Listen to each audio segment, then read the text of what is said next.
Salve, salve, gente querida, gente amada.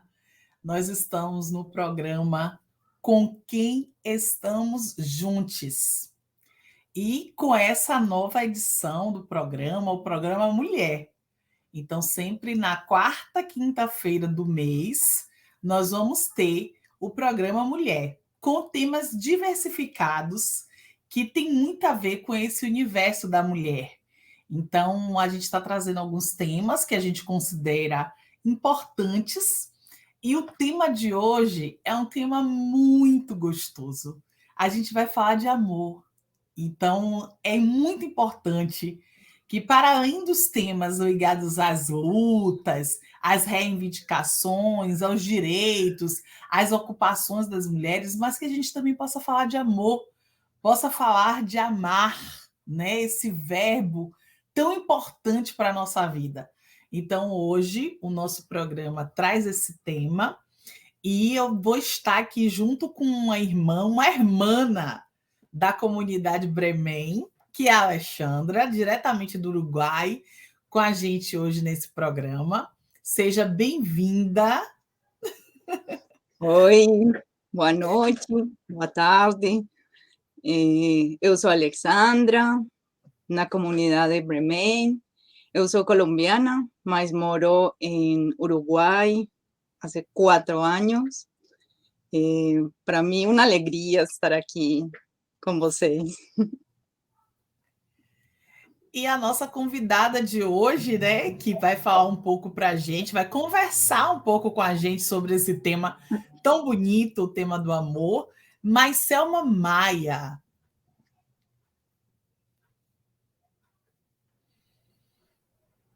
Olá, um salve. Eu sou Maiselma, professora Maiselma, né? Para quem conhece por essa profissão.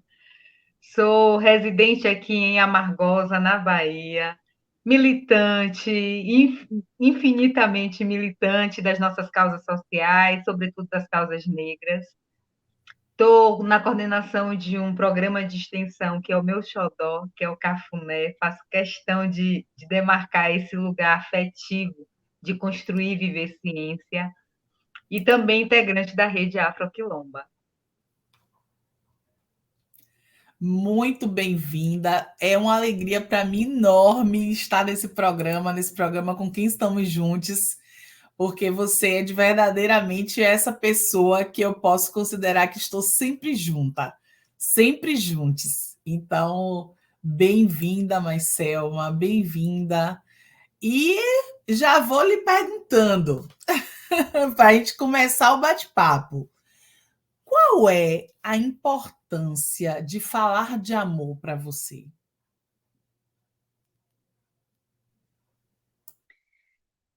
Essa é uma pergunta bem profunda, né, Tica?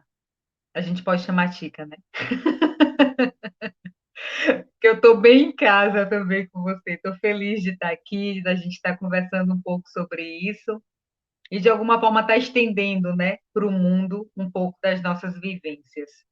É uma pergunta bem profunda, porque, de alguma forma, a gente não aprendeu a ser com muita naturalidade, a ser uma ser humana que socializa sobre o amor, né? A ter uma profundidade quando vai falar sobre isso. Na verdade, a gente trata o amor muito de forma romântica, porque foi o que a gente aprendeu nos contos de fada, nas novelas, nos filmes, mas a gente não aprofunda pensando o amor a partir daquilo que, inclusive, reorganiza a nossa própria humanização no mundo. Então, o amor, para mim, ultimamente, e aí ultimamente considerando praticamente uns 6, 7 anos, tem sido a lente que eu tenho escolhido para viver as minhas relações, para viver o meu trabalho, para enxergar o mundo, para construir o mundo. O amor, para mim, tem sido a alternativa que eu encontro para, inclusive, subverter a lógica que a gente tem do ponto de vista social, colonial e cultural, que é de escravização, que é de morte, que é de concorrência, enfim. Eu sou canceriana, né? Estou no céu em câncer, tenho ascendência em câncer, então faz parte da minha própria existência configurar esse amor como uma forma de pensar o mundo, de ver o mundo, inclusive de me ver. É um exercício para mim grandioso colocar o amor dentro desse comportamento, né? Do comportamento que a gente tem na promoção da nossa existência no mundo. Então, a importância dele, para mim, é praticamente tudo, né? É a vida.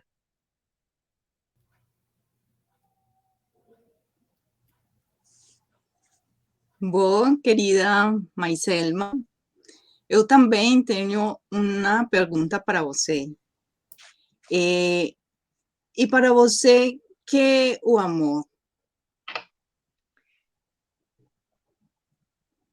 Então, como eu comecei dizendo, né? A gente aprendeu a pensar o amor como um sentimento, por conta justamente dessa inserção em que a gente é colocada desde a infância, desde sempre, né, para pensar de forma romântica todas as nossas relações. Então a gente aprendeu que o amor é quando a gente se encanta, é quando a gente se apaixona, é quando a gente tem borboletas no estômago, é quando a gente está, inclusive, fascinado por um mundo que uma outra pessoa ou um outro contexto esteja nos inserindo.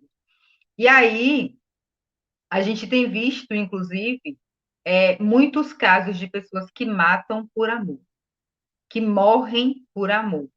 A gente foi configurada numa religião, né, eu particularmente fui configurada numa religião, religião católica, que Jesus Cristo morreu por amor. Então, automaticamente, você começa a entrar em conflito com todas essas lógicas, né? Como é que esse amor que constrói fascínio, que constrói encantamento, que faz as borboletas virem parar dentro dos nossos estômagos, como é que ele faz a morte? Como é que ele causa a morte? Como assim? Então, por conta desse nosso conflito também existencial, de saber pouco sobre o amor, mas de dar muita importância para as relações, eu comecei a fazer um estudo melhor, né? Inclusive pensando justamente no povo negro. Como eu acabo estudando também do ponto de vista das relações étnico-raciais e da própria vivência como mulher negra com outras mulheres negras, eu acabo construindo uma relação específica sobre os afetos, um estudo específico sobre os afetos. O amor, ele entra no rol dos afetos como um do comportamento mais difícil que a gente vai ter, né? Porque o comportamento amoroso, ele, na verdade, exige que a gente esteja, inclusive, coerente com as nossas virtudes e com o amor interior. Bell Hooks, ela vai construir um livro, né? Na verdade, é uma coleção onde ela vai abordar sobre pensar mulher negra a partir da lógica colonialista, né, nesse lugar onde a gente está, né, mas considerando inclusive a própria insurgência das mulheres nesse contexto. E aí tem um que ela vai trazer justamente um desses livros dessa coleção, ela vai trazer tudo sobre o amor. E ela vai justamente questionar como que esse amor, ele é tão aclamado, ele é tão falado, ele é tão divulgado, mas ele é pouco estudado. Ele é pouco colocado como objeto de estudo.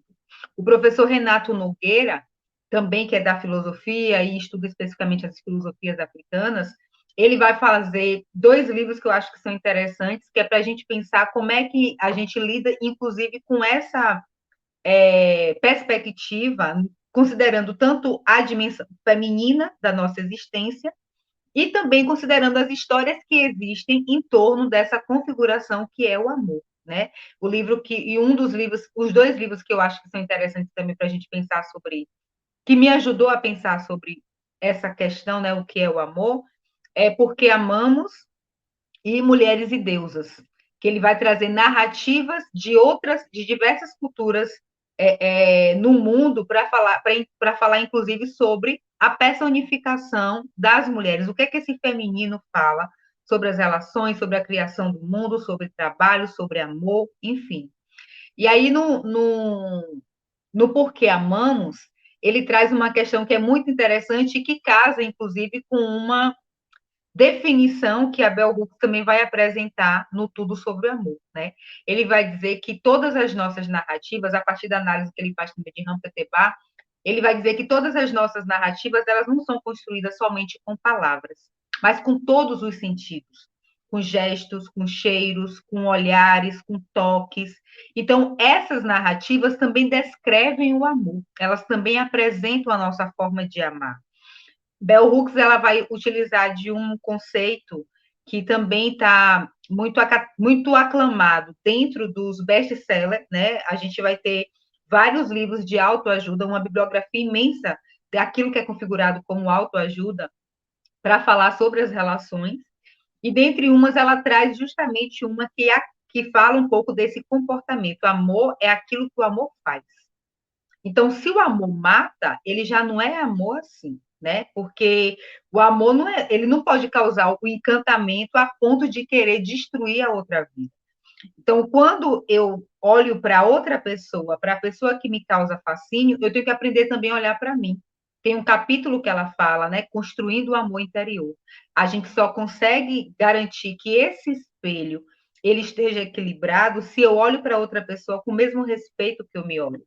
Se eu gosto de estar com a outra pessoa da mesma forma que eu gosto de estar comigo. Então, esse processo de pensar o amor também como objeto de estudo, eu sou professora no Centro de Formação de Professores, utilizo justamente uma pedagogia que coloca os afetos à frente das nossas formas de pensar a sociedade, de ver a sociedade. Então, se toda a ordem social foi mobilizada pelo medo, pelo ódio, pela rejeição, eu tento fazer o movimento de utilizar o amor, a acolhida, o comportamento mais próximo, justamente num ambiente que é colocado como frio, né? Para fazer esse movimento contrário de dizer, não, gente, o amor ele está no rol das nossas formas de ser. Ele não está no rol dos nossos sentimentos. Não é uma pessoa ou outra que sente amor. O amor é aquilo que configura as nossas atitudes, baseado, inclusive, nas nossas escolhas. Então, para mim, o amor ele tem sido um comportamento. Né? Eu tenho, de fato, me juntado com essas pessoas para garantir que esse amor ele saia desse lugar reservado para alguns poucos sentirem e passe a ser configurado como vivência de muitos outros que foram alijados, sobretudo historicamente. É muito interessante, Mai, você trazer Bell Hooks também de tudo sobre o amor, porque ela nos inspira nessa conversa aqui, né? Ela me inspirou quando eu estava escrevendo as perguntas, pensando no roteiro, pensando nessa nossa conversa. E é importante a gente falar desse amor como escolha. Amor é responsabilidade, amor é cuidado, né? Então a gente precisa falar nesse lugar do amor, porque senão a gente fica justificando que algumas pessoas são amáveis, vamos dizer assim, outras não, né? Então a Sim. gente precisa conversar sobre isso, a gente precisa dialogar sobre isso. Então é muito importante quando você traz essas referências biográficas que trazem esse estudo, esse diálogo sobre o amor, que também ainda precisa ser um tema mais trabalhado, né? A gente tem vários temas que são bastante trabalhados, mas como o Bell Hooks diz, esse é um tema de que tem pouco estudo e a gente precisa mais trabalhar essa questão. E aí, agora a gente quer conversar sobre uma questão importante. Como a gente pode alimentar esse amor? A gente está falando de um programa aqui para mulheres, né? Não que homens não possam estar aí, viu? Vocês podem estar aí, vocês podem caminhar com a gente, mas a gente está fazendo algo dedicado, né, para as mulheres, não que seja exclusivo. Mas como é que a gente pode alimentar o amor, né? E as diversas dimensões do amor, né? Não só o amor ao outro, à outra, não só o amor coletivo, mas também o amor próprio, enfim. Como é que a gente pode alimentar o amor? Então, eu tenho feito, e eu gosto de falar muito da minha experiência, porque faz a gente pensar e faz cada pessoa também pensar a partir daquilo que dá conta, né? É muito bonito se eu dissesse aqui um manual de coisas importantes a fazer, e não faço nenhuma porque é muito difícil.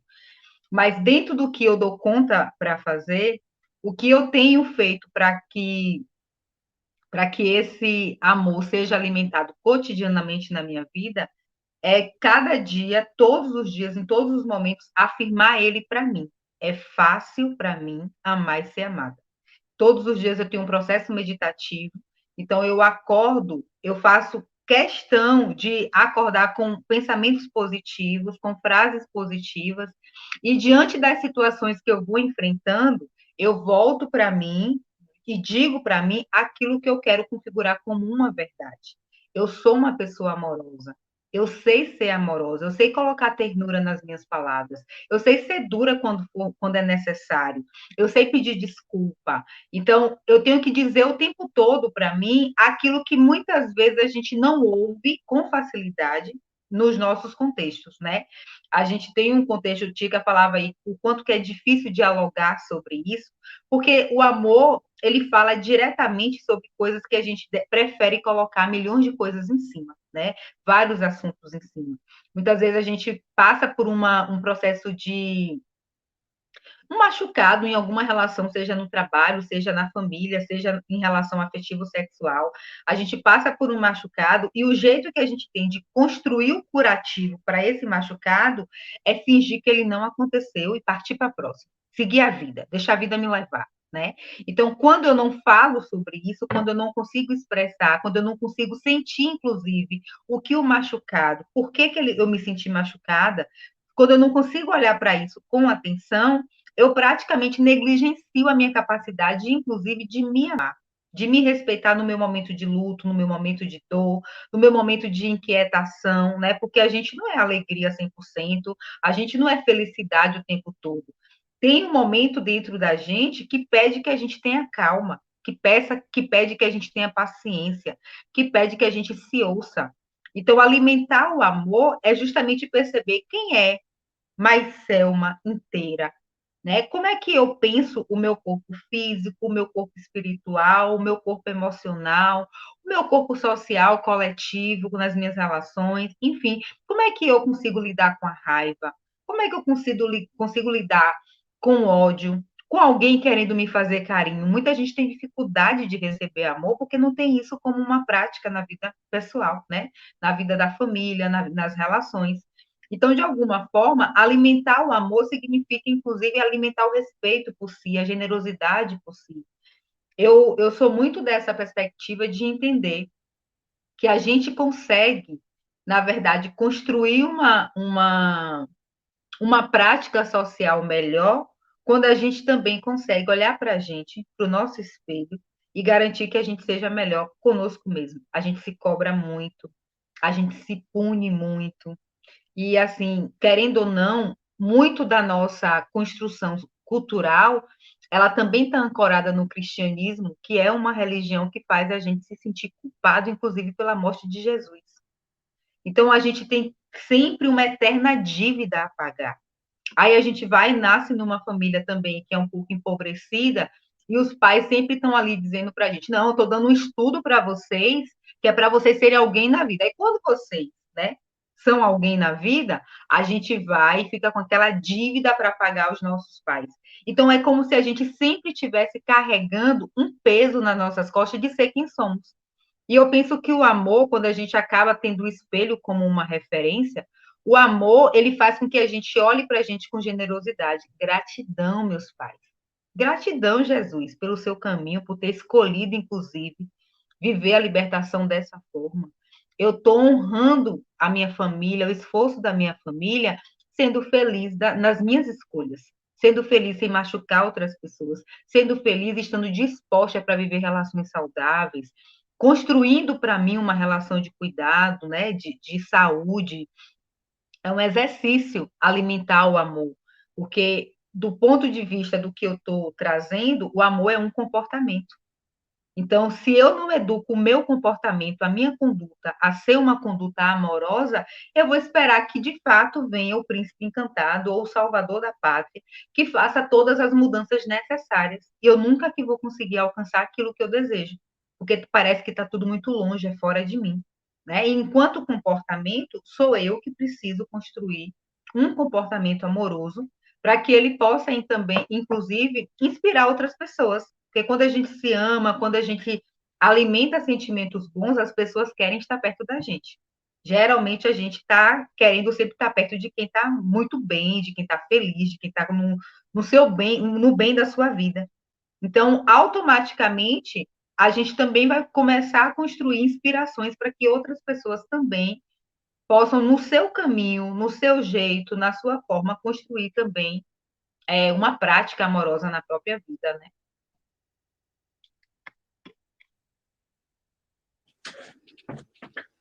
Muito bonito todo o que você disse. Eu gostei quando você disse pensamientos positivos, alimentar cada día, estando dispuesto en construir relaciones saludables. Eso gostei bastante, muito lindo. Bueno, agora, você, que pensa sobre isto? Quais as relações em que você ama e se sente amado? Ai, gente, são tantas. São tantas. Eu fico muito. Eu sempre falo assim que. Não sei, acho que eu sempre tive muito bem protegida, muito bem amparada, muito bem cuidada. E tudo aquilo que para mim, ou que do ponto de vista geral, pode ter se configurado como deu errado, para mim foi deu o que tinha que dar. Deu enquanto todo mundo era feliz, deu enquanto teve amor, deu enquanto foi processo de aprendizagem, né? Porque a gente não desperdiça nada na nossa vida. Então, se eu estou oferecendo coisas boas e alguma coisa de forma muito abrupta se desfaz, se afasta de mim, é porque esse amor não está sendo bem acolhido. É porque, de alguma forma, isso não é para o meu crescimento daquilo que eu busco. Então, como eu tenho os cuidados e eu tenho, de fato, dentro do mundo dos encantados, né, do axé, eu tenho, de fato, clareza, as pessoas... Ai, meu Deus, as energias sagradas têm, de fato, clareza do que eu quero, muito mais do que eu desejo e tudo mais, eu só faço aceitar. Então, as relações que eu tive, que eu tenho, são relações amorosas porque eu não consigo narrar nenhum tipo de violência, de agressividade, de maltrato, inclusive porque isso eu não me dou. É uma coisa muito estranha. Sempre que eu acho que eu estou me esforçando demais, me abaixando demais, querendo demais caber no mundo de uma outra pessoa que não está me colocando, eu começo a achar estranho, eu começo a ficar cansada, e eu começo, inclusive, a problematizar o pouquinho de amor que eu recebo em alguma atitude ou outra. Então, as minhas relações, elas em geral são relações muito amorosas. São relações em que eu fico assim, nossa, eu sou encantada não é pelas coisas que eu inventei na minha cabeça, não, é pelas coisas que eu vivi. Eu não construí nenhuma idealização do nada. Eu vivi, eu vi, eu sei que isso aconteceu. Então, a minha relação com minha família, ela tende a ser conflituosa, porque de alguma forma a gente está mexendo em pessoas da nossa intimidade, né? Pessoas que cresceram com a gente. Mas ela tende a ser muito amorosa, muito cuidadosa, cada uma do seu jeito. Eu tenho duas irmãs, pai e mãe vivos ainda, né? Presentes e tudo. Então, são relações que eu primo muito, sabe? Eu penso muito, poxa, olha como manhã fez, olha como o painho fez e tal. E ó, Narinha já é mais silenciosa, Maiara a gente já troca mais. Então, eu consigo perceber, dentro do jeito de cada um, como é que essa relação é uma relação construída de forma muito amorosa, de forma muito respeitosa. A gente nunca teve conflito de desrespeitar um ao outro, sabe? Eu não cresci num ambiente em que a gente tinha que brigar, xingar. Tinha as brigas de infância, que eu acho que de alguma forma é normal, né? A gente defendendo nosso espaço, nosso jeito, mas ao longo da vida, com o tempo, né, a gente foi amadurecendo para de fato respeitar o espaço e o jeito de cada um. Então, as minhas relações com a família, de alguma forma, é a mesma relação que eu vou estabelecendo no meu trabalho, nas relações afetivos sexuais. Eu não deixo para dar o meu melhor beijo quando a pessoa for meu namorado. Se eu estou encontrando hoje alguém, esse encontro, para mim, já é o encontro da minha vida. A pessoa às vezes nem sabe, mas eu falo, gente, estou indo encontrar meu namorado. Qualquer coisa vocês me ligam. É o primeiro encontro, mas para mim, eu estou dando meu beijo, meu abraço, meu carinho. É toda eu que está ali. Então, eu não guardo para depois, vai que eu não seja nada para ele, e eu não sou essa pessoa. Eu sou a pessoa que, de fato, vai viver o mínimo e o máximo de qualquer relação de forma muito amorosa. Porque é tudo que eu tenho, é tudo que eu me dou. Eu não vou permitir encontrar uma outra pessoa, um outro corpo que me faça mal. Ou que no futuro vá me fazer bem. Se ele não me fez bem hoje, eu não vou esperar outro dia, não. Hoje é o dia da gente ser feliz, hoje é o dia da gente alimentar coisas boas. Então, se não for hoje, eu vou dar uma segunda chance para ele. Ai, gente, não sei. Não sei, eu só sei viver amor assim de cara, sabe? Se não rolar esse amor de cara, eu não sei deixar para depois de amanhã, não. Então, as minhas relações, elas são relações muito amorosas. E eu agradeço muito quando, infelizmente, no momento, a pessoa se afasta, né? Eu agradeço, porque eu sempre falo assim, é porque não era para me dar o melhor. E geralmente depois eu fico sabendo de coisas e ouvindo histórias e eu falo, menina, olha, chorei em vão. Não era para eu ter chorado, era para eu ter agradecido e só. Mas enfim, né? Quando a gente está movida também pelo desejo, acaba que essas relações, elas também, o nosso ego pula para frente, querendo elas para si. Mas eu tenho relações muito amorosas, de muito respeito, que eu acho que é isso, assim, a gente acaba percebendo quando a pessoa não consegue ser mau caráter com a gente, porque percebe que não tem esse espaço, eu não me dou essa oportunidade.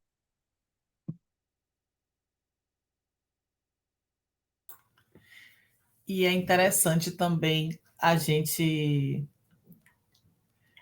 pensar, né, como que nessas relações a gente pode afetar e se deixar afetar, né? Então, esse afeto é tão importante, né? E nesse ponto de vista mesmo, de permitir se afetar e afetar o outro, afetar a outra, né? Então, o Mai trouxe algumas relações aí amorosas e só no sentido mesmo de trazer outras relações, né?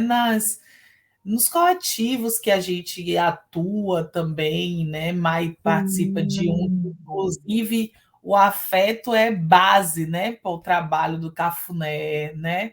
Que é um trabalho tão lindo. Eu queria que você falasse um pouquinho mais sobre o Cafuné, porque eu acho que Então, o afeto tá na base ali, né? Tá em tudo que vocês fazem. Então eu acho que seria muito bacana falar um pouquinho mais do Cafuné.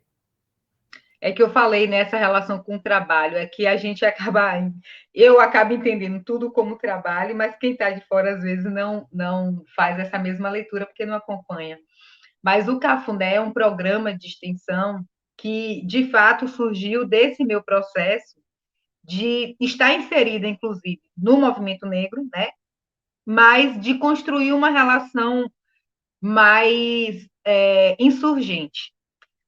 Eu já vinha de um processo com as pastorais da juventude, né, na militância, a, a coisa da campanha contra o extermínio já tinha mexido muito com a gente. Eu depois, quando eu fui para a Conquista, para fazer o mestrado, a gente começou um grupo de feministas negras. Então, todos os debates que as blogueiras foram surgindo com as blogueiras, a gente também já estava em cima, já estava naquele afronta, enfim.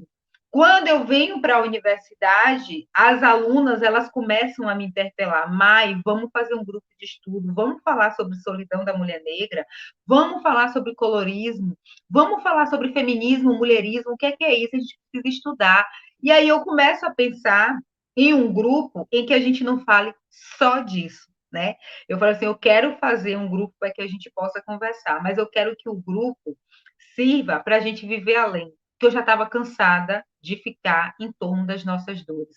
Eu já estava meio meio que frustrada. A gente passa o tempo e parece que a gente está remoendo os mesmos problemas com pequenos avanços. Então, a ideia era muito fazer com que o programa de extensão agregasse a comunidade acadêmica, a comunidade amargosense, porque é majoritariamente negra, né? A universidade aqui, a maioria da população, da comunidade, mais de 80% se declara preta e parda.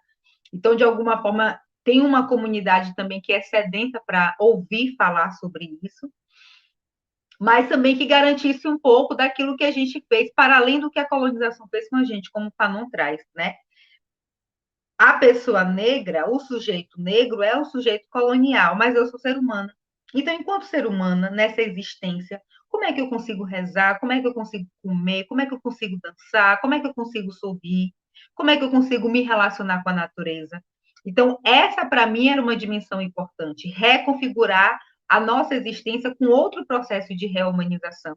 Então, o Cafuné, ele foi construído muito nessa lógica. Como eu amo cozinhar, amo comer, amo receber as pessoas em casa. As minhas orientações geralmente acontecem aqui em casa, porque eu consigo fazer um café, e aí para mim está tranquilo, porque a gente traz uma merenda, os alunos também trazem, enfim. Eu amo essa relação mais íntima, porém separado, né? Porém afastado. Mais íntima com os meus alunos, as minhas alunas.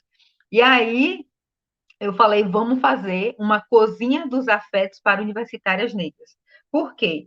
A colonização foi mobilizada pelo ódio, né? Pelo ódio, pelo medo. Medo ao diferente, ódio daquilo que a gente precisa ter para poder dominar. Então, esses dois afetos foram manipulados pelos colonizadores.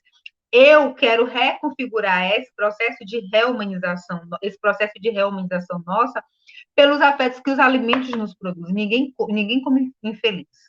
Eu não conheço ninguém que come chorando. Eu não conheço ninguém que compartilha comida e fica triste. Então, o objetivo da gente fazer a cozinha na universidade é também de reconfigurar esse lugar subalternizado que nos foi colocado, né? A gente pensa chefe de cozinha, automaticamente vem um homem branco com um negócio branco, o chapéu branco, né? Mas você fala cozinheira, aí vem tia Anastácia.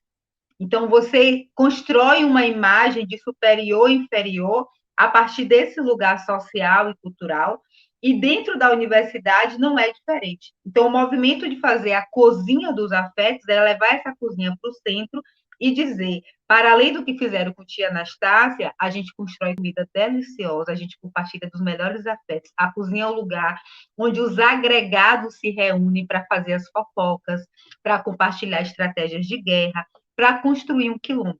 Então, a cozinha dos afetos é isso. A gente manuseia outros afetos para justamente reconfigurar a nossa existência nesse mundo colonialista, né, que ainda perdura com o processo de colonialidade. Então, o Cafuné é isso. A gente faz roda de conversa, e aí a gente já fez cuscuz, a gente já recebeu, inclusive, visita. Mãe, olha, eu estou com um marisco para fazer uma muqueca para levar no Cafuné. Então, as pessoas acabam também construindo o próprio espaço, né? Ó, no próximo encontro eu quero fazer acarajé. Ótimo, bora construir. A gente vai, pede o feijão, pede a cebola aqui. Ô, fulano, tu pode doar 2 litros de leite, a gente vai fazer cuscuz de tapioca. Tu pode doar o quilo de tapioca? Então, é nesse sentido. A gente está entendendo que essa cozinha, ela mobiliza, inclusive, outras pessoas para fazer parte. É isso, é o espaço onde a gente vai fazer também oficina de dança, oficina de massagem, tem final de semestre quando a gente está cansada. A gente já fez técnica de marmoterapia, como é o nome, meu Deus, que coisinha fazia? Enfim, massagens, várias técnicas de massagem, porque ajuda a gente também a construir um pouco desse relaxamento para garantir a nossa estadia. É um lugar onde a gente quer acolher, onde a gente quer ouvir, onde a gente quer encaminhar a nossa vida de uma forma diferente do que a colonização construiu. É isso, Cafuné. Ai, o Cafuné é muito lindo. É. Inclusive, Tica já foi para o Cafuné, já fui para a casa dela, a gente fez uma atividade com a live do Cozinha Quebradeira, porque a gente é isso, a gente vai onde as pessoas estão. Então, como é um projeto de extensão, ele não fica fechado na universidade. A gente já fez parceria aqui em Amargosa, por exemplo, com a Casa da Mãe para falar sobre o amor. A gente não queria falar sobre violência contra a mulher, mas o que é o amor? Como que a gente percebe que a gente não está mais sendo amada, né? Então, para tirar o foco na violência, a gente colocou o que é o amor. Enfim, a gente foi fazer, já fez essas parcerias todas e agora está também construindo parcerias com escolas, de fazer essa relação também na formação de professores e pensar quais são os afetos que eu mobilizo quando estou na sala de aula, quando eu estou na escola, quando eu estou de fato construindo minha proposta pedagógica, qual afeto eu quero colocar na frente. Então, a gente também está construindo parcerias para fazer um pouco dessa prática antirracista, considerando esse aspecto importante. Massa, maravilha, Mai. E de fato, para mim, assim, a cozinha é um lugar de muito afeto. Assim, eu acho que quando a gente se propõe a cozinhar junto, eu gosto muito de cozinhar junto. Assim, eu acho que a cozinha também é um lugar de coletividade. Um corta um tempero, outro faz outra coisa, bota. E eu acho que é esse espaço de troca de afeto, onde o afeto gira. E depois o resultado desse giro de afeto é uma coisa tão gostosa que quando a gente come, a gente sente o amor que foi colocado ali naquele tempero, né? Eu acredito muito nisso. Então, para mim, o Cafuné é assim, projeto revolucionário. Eu acredito muito no Cafuné. E a gente quer saber agora, quer conversar um pouco agora, o que é que você tem a nos dizer sobre uma questão que é muito delicada para nós, mas que a gente precisa conversar um pouco, que é a questão da solidão da mulher negra, né? O que é que você poderia trazer para a gente sobre essa questão? Então, olha, é como eu falei, né? A gente, há um tempo atrás, no grupo de feministas negras, a gente meio que já estava armada, porque a solidão da mulher negra era como se fosse uma bandeira. A gente já defendia com unhas e dentes, né? Não, as mulheres negras sofrem porque elas são preteridas, rejeitadas e tal. Não é mentira, né? Acho que vale ressaltar, não é mentira. De fato, quando a gente pensa dentro desse modelo colonialista do qual as sociedades americanas elas foram projetadas, as mulheres negras, as mulheres indígenas, as mulheres não brancas, de alguma forma, elas estão relegadas ao subalterno, né, ao trabalho subalterno, às relações subalternas, aos processos de reconhecimento, inclusive, da própria potência, né, acaba sendo também subalternizado. Só que hoje eu consigo fazer um processo de reorganização dessa temática, considerando, inclusive, que muitas mulheres, elas é que dizem se elas estão em solidão ou não. Eu sou uma mulher que moro sozinha há mais de 2007. Faz as contas aí, gente. 2007 para 2022. Há mais de 10 anos. E eu sempre namorei, sabe? Sempre estive com o namorado, mas eu sempre precisei ficar sozinha. Sempre precisei do meu espaço. Eu já pedi, ô, nego, hoje você vai para casa, viu? Que eu vou precisar arrumar a casa. Eu posso arrumar com você? Eu falei, não, não pode não. Hoje é meu dia de arrumar a casa.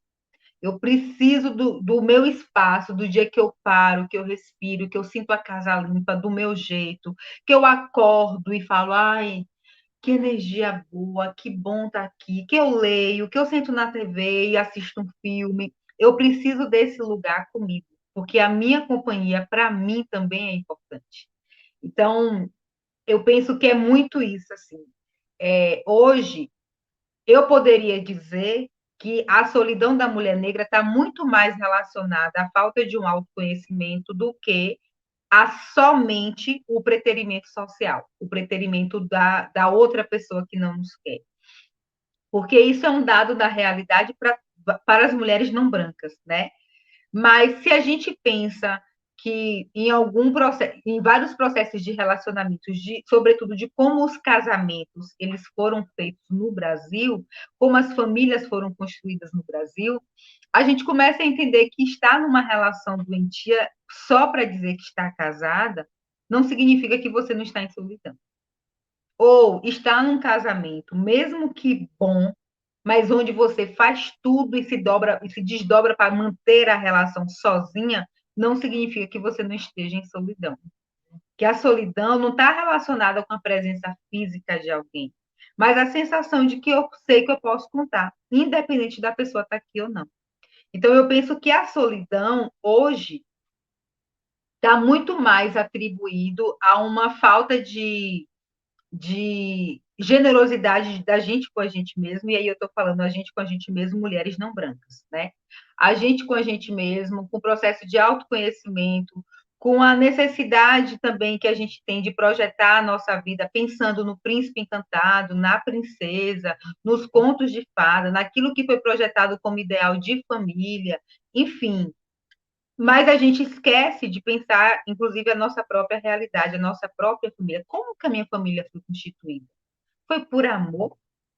Ou foi tipo assim, não tinha alternativa? A gente tem uma realidade de muitas mulheres que casaram novas, avós da gente, bisavós, que casaram com 12, 13 anos e tiveram milhões de filhos porque era o que tinha para garantir, inclusive, a própria sobrevivência da família. E eu tenho alunas hoje que elas falam assim, ai, Pró, sua vida é meu sonho, eu não aguento mais estar casada. A menina nova, viu, gente? Eu não tenho aluna muito idosa, não. Eu ouço isso de alunas, por exemplo, com 22, 23 anos e que já tem 4, 5 anos de casada. Porque a perspectiva de pensar a vida, a própria vida, né, a vida da mulher, está atrelada ainda ao casamento. Mas não porque ela escolheu, porque escolheram para ela e que para ela significa sair de casa para conseguir alguma coisa. Alunas que casaram para não ficar igual a mãe presa dentro de casa. Alunas que casaram para conseguir vir para a universidade e ainda dizer: eu estou aqui porque eu vou trabalhar para dar uma vida melhor para minha mãe. Então, assim, o pensamento das mulheres negras hoje, eu acredito que não está muito calcado na ideia do príncipe encantado. Embora que na prática, de alguma forma, a gente busque pelo menos alguém com quem a gente possa contar, né? Seja um príncipe ou uma princesa, mas alguém com quem a gente possa contar. Então, eu penso que a solidão, ela precisa ser reconfigurada a partir do lugar de quem se sente sozinha e por quê. Por que eu me sinto sozinha? Onde é que eu estou? O que é que eu estou buscando que de fato faz eu me sentir sozinha dentre tantas pessoas que tem? Eu sempre falo assim, né? Meu terapeuta ainda fala, ainda tem mais gente aí. Eu sempre falo que, tipo, não me falta pretendentes. E geralmente, quando eu tô para escolher entre dois, eu fico assim, oh meu Deus, fulano é assim, fulano é assado. Se eu pudesse, eu juntava esse com esse e fazia um novo e tal. E meu terapeuta ainda falou assim, e se você olhar direito, tem mais de dois que você pode escolher. Eu falei, tem, mas assim, esses dois é o que tá meio que me balançando, esse que eu tô querendo, esses aqui é que eu tô dando mais atenção. Então, se a gente parar para analisar, a gente vai entender o que é que configura os nossos desejos, o que é que configura as nossas vontades, o que é que configura o nosso poder de escolha, né? Muitas de nós acreditam que a gente não pode escolher, que a gente tem que esperar o príncipe vir até nós, como se a gente não pudesse também dizer não. Se eu tenho poder para querer, para não querer aquele, eu tenho poder para dizer que eu quero aquele, para manifestar o meu desejo, para dizer, inclusive, que eu estou para jogo. Estou aqui, ó, no pagode, estou aqui, ó, vim para o forró e eu não saio daqui sem dançar com alguém. Então, assim, eu penso que varia muito. E aí, muito isso também configurando o próprio processo terapêutico, né? Não é da noite para o dia que eu penso sobre isso, que eu sinto dessa forma. Mas eu penso que hoje falar da solidão da mulher negra significa ouvir você no seu lugar, o que te faz se sentir sozinha e o que é que você está buscando. É o príncipe? É a família tradicional brasileira, aquela que machuca, aquela que causa, inclusive, a sensação de que você é inferior? O que é que você está buscando de relação? Qual é a relação que você se oferece para você poder compartilhar com alguém? Então, eu já olho com outros olhos, e inclusive considerando, como eu falei, aquilo que eu dou conta de viver, né? Eu me vejo casada, mas eu não sei viver, não sei se eu consigo viver todos os dias, os dias inteiros, todos os dias com a pessoa dentro de casa. Eu não sei.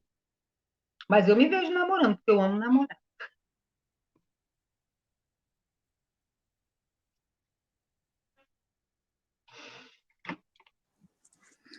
Bom, Mariselma,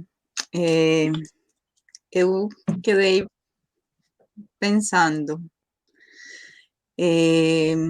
uma palavra, solidariedade, para trocar muitas realidades. Essa me resume. Para trocar do lugar de solidão? Sim, A gente as tem usado realidades, muito solitude, né? as Que é realidades esse lugar. dessas mulheres, né? Sim. Bom, eu tenho uma última pergunta para você.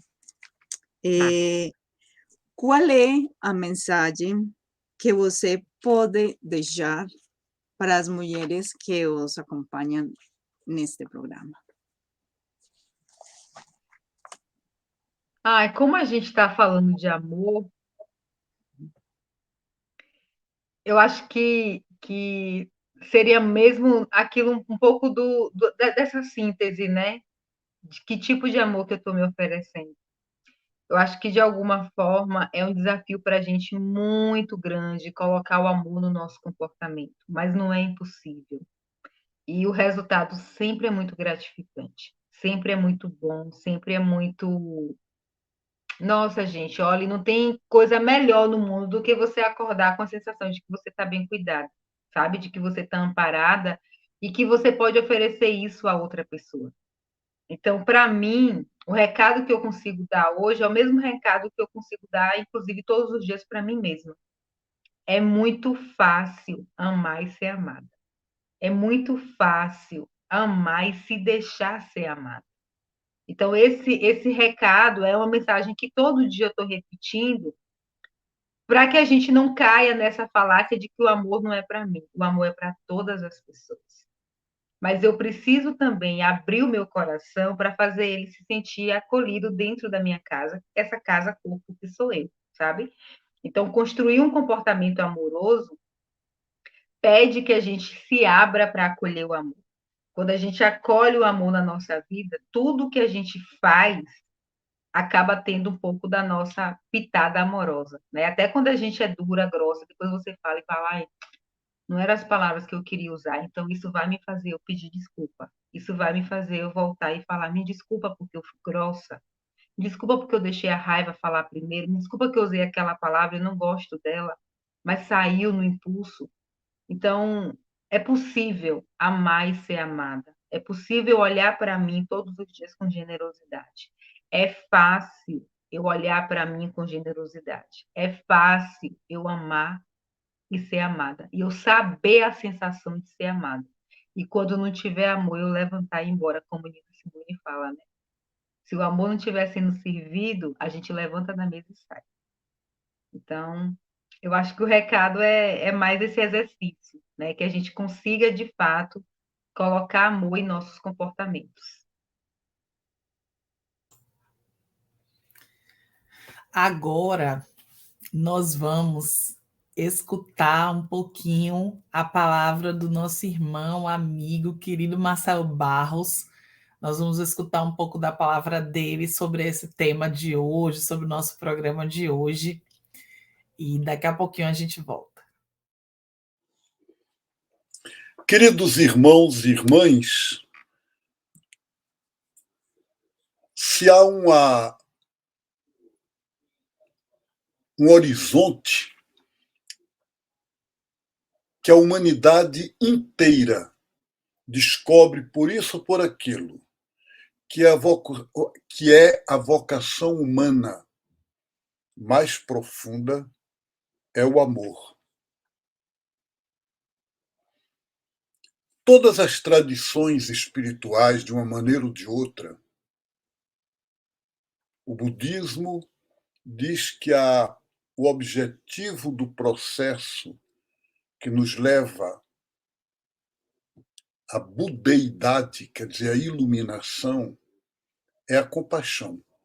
Compaixão amorosa no sentido de amor solidário. Isso volta no Islã, na fé muçulmana, como a proposta da misericórdia. A Bíblia fala de amor. Amor a Deus, amor ao próximo.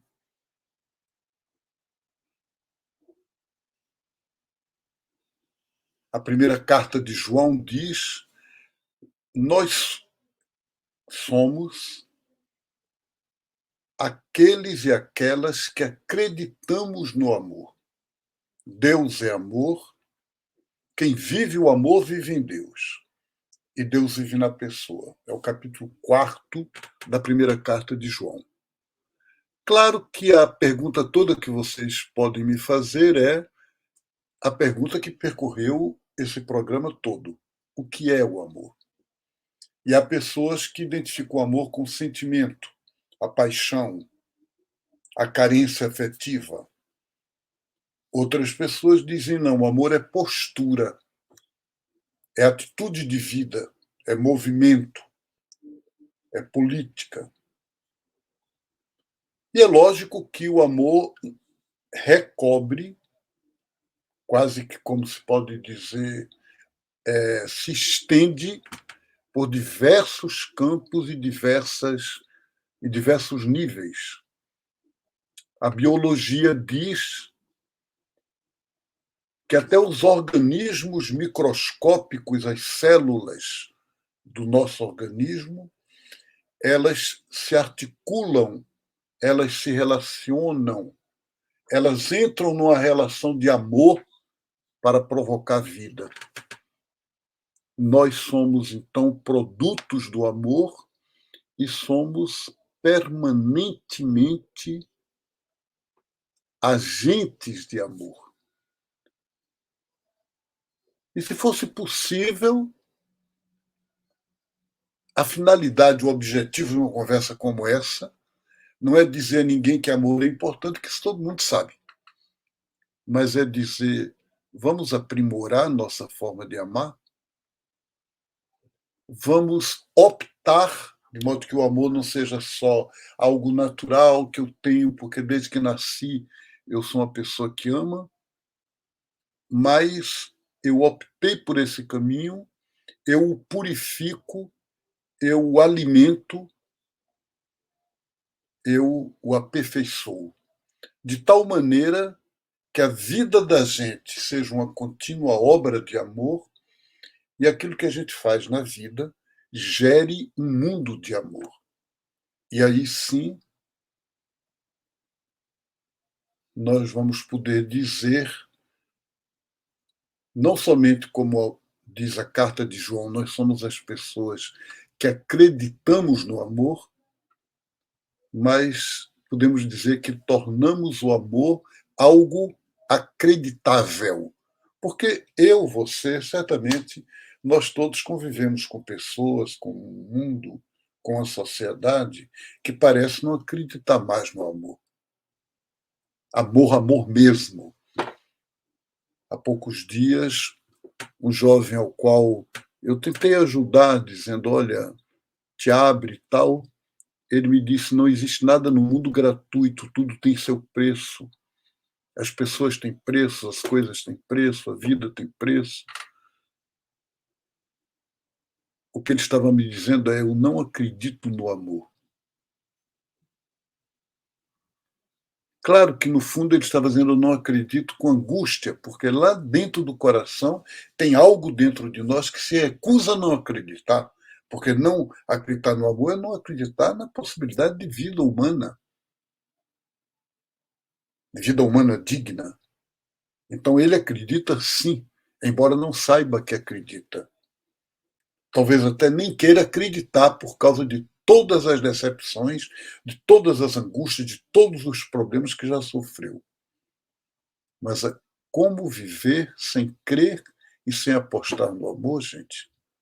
Então, que o amor cubra vocês com a sua bênção, com o seu cobertor de carinho, e que nos conduza a mim e a cada uma de vocês juntos nessa aventura do amar. E como diz a bênção dos antigos celtas, até que nos encontremos de novo Que Deus te guarde na palma de sua mão. Tchau. Então, a gente agradece imensamente ao meu querido Marcelo Barros pelas palavras. Obrigada também pelo espaço. É sempre bom estar aqui com esse programa Agora Mulher. Para mim está sendo uma experiência muito boa. Obrigada pela oportunidade, por esse espaço aqui. Antes da gente se despedir, nós vamos para um momento de bênção. E eu gostaria de, nesse momento, pedir que a gente pudesse mentalizar um Deus, um sagrado que é amor, que é puro amor. E que a gente possa se sentir revestida desse amor e que a gente possa sentir o desejo de emanar amor em todas as nossas relações. E que esse chamamento de Selma, que a gente possa pensar, refletir, meditar. Que amor é esse que eu estou buscando? Será que a gente já está encontrando e não percebeu ainda? Que amor é esse que eu busco? Que amor é esse que eu desejo? Então, que a gente possa se sentir abençoada, abençoado por um Deus que é amor, que é puro amor, um Deus que é painho, que é maninha, um Deus que nos abençoa sempre com plenitude, com beleza, com brilho, com força, e que a gente sinta a força do amor. O amor é poderoso demais, o amor tem muita força, e que a gente possa sentir essa força todos os dias das nossas vidas. Assim seja, amém, axé. Alexandra, minha irmã, muito obrigada, muitas graças, foi ótimo. Muito obrigada. Eu fico muito feliz de conocer a Selma. La llevo en mi corazón. Me gustó mucho todo lo que dijo, me nutrió muchísimo todo lo que nos compartió y bueno, una alegría estar con ustedes. Besos. Bueno. Mai, minha irmã, minha amiga, minha parceira de tantas jornadas. Muito obrigada, gratidão imensa. Muito, muito, muito obrigada. Oh, eu que agradeço, Ti, que agradeço o convite, parabenizo, inclusive, a própria comunidade, né, que faz um programa desse, que tem essa proposta de falar sobre diversas formas e maneiras de ser mulher, de viver o nosso feminino. Muita gratidão, um prazer, Alexandra. Que bom ter uma irmã no Uruguai para a gente visitar de vez em quando. Ótimas reflexões. Muito obrigada, gente. É isso, então a gente conclui o nosso programa com quem estamos juntos, programa Mulher, e no próximo mês teremos mais uma vez a edição do programa Mulher. Obrigada, gente. Tchau, tchau.